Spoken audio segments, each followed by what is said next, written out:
Hello to all my loyal Templar Knight followers on Substack, Gold level and Silver level. And this behind me here is the Roman town of Corbridge, right up in the northernmost part of England in Northumbria.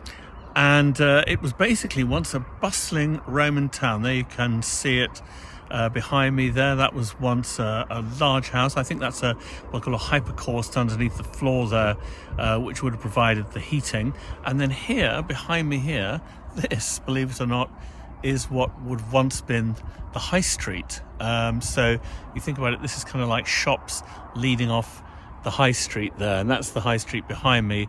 And what's funny about this high street is that it was built up several times in the 1st, 2nd, 3rd centuries AD, to the point where it actually is much higher than these shops over here, and it required steps to get down to go into those shops. Anyway, Corbridge was once, and there's more of it behind me, there was once a very important town in the north of England, along Hadrian's wall. It started out as a military town and then became more of a civilian town, and then was abandoned at the end of the Roman Empire and forgotten about. In fact, you can maybe see, oh, there we are in the distance over there. Let me see if you can see it. The present day town of Corbridge, which is the medieval town, but this Roman town was forgotten about. It was covered up, plundered for its stone by farmers and builders, but yet here today I'm going to give you a quick look around.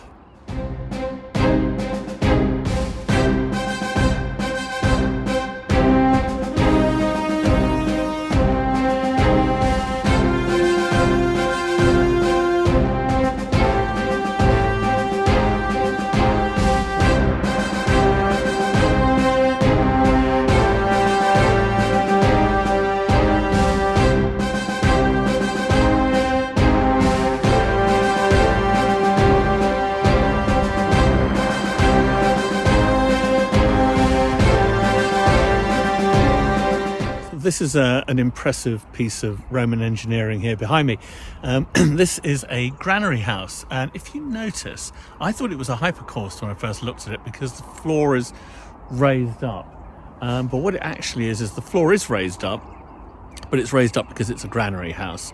So it's obviously to stop the rodents and the moistness on the ground rotting the grain. So this was once the site of a house storing all the grain for the soldiers and the people here, and deliberately, as it were, raised up in order to protect the grain and stop it getting soggy and rotting.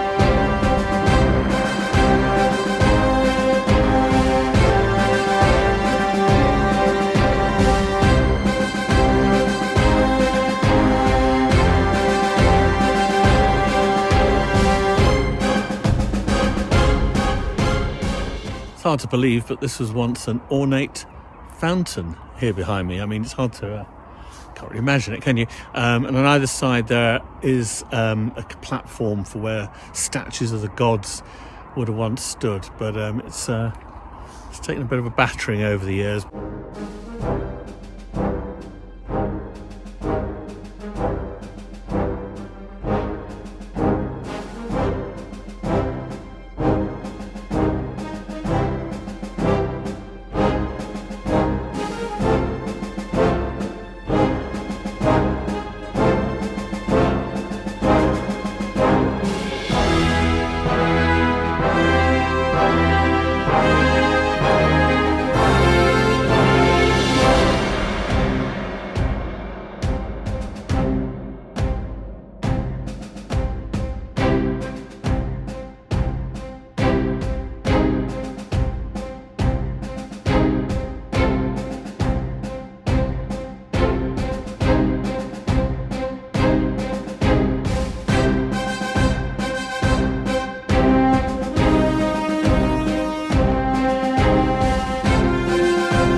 So Corbridge, like the rest of Roman Britain, was abandoned by the Roman Empire, by the legions, but many Roman soldiers would have remained up here. I mean, Romans who were basically Romano-Britons who were born here, but maybe even some who'd come here from abroad and had got married or just decided to stay.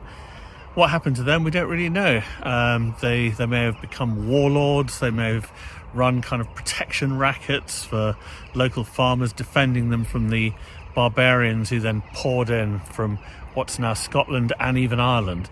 But the end of empire meant pretty much the end of Roman Corbridge, and but these Roman ruins here are pretty stunning, and this is really the beginning of my trip along Hadrian's Wall. I'm cheating a bit, I'm beginning here at Corbridge and not at Newcastle, and that's because the most interesting part of Hadrian's Wall is from here for about another 30 miles, so that's what I'm going to be doing for the next 3 days and sharing those pictures and stories with you. So do join me for the next few days along Hadrian's Wall.